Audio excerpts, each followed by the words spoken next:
तर त्याने सांगितलं की काहीतरी संभाजीराजे लेझिम त्यांना वगैरे काहीतरी दाखवलं वगैरे. मग मी तो ट्रेलर पाहिला. मग दुसऱ्या दिवशी ते आले मला भेटायला. अर्थात लेझिम हा आपला पारंपरिक खेळ आहे महाराष्ट्राचा, आणि संभाजीराजांनी कधीतरी हातामध्ये लेझिम घेतली असेल काय माहिती, इतिहासाच्या पानात नाही पण मनात तर असेल. पण मी त्यांना म्हटलं त्या गाण्यावरनं म्हटलं चित्रपट पुढे सरकतोय का, हे नुसतं गाणं आहे सेलिब्रेशनचं. ते म्हणलं नाही सेलिब्रेशनचं. म्हटलं मग कशाला चित्रपट कशाला स्टेकला लावताय. आपल्याकडे काय हल्ली सगळ्यांनाच इतिहास समजायला लागलाय, सगळेच इतिहास तज्ञ झालेले आहेत, सगळ्यांच्याच एकदम भावना उफाळून येतात सगळ्या बाबतीत. खरंय.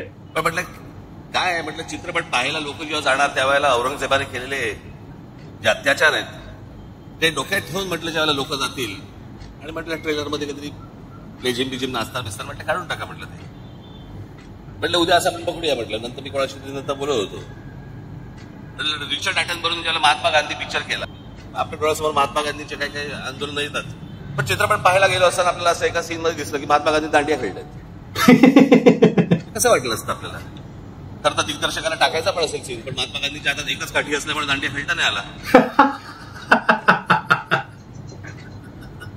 दोन घेऊन असे चालले असेल तर आला असतं सीन, माहित नाही आपल्याला.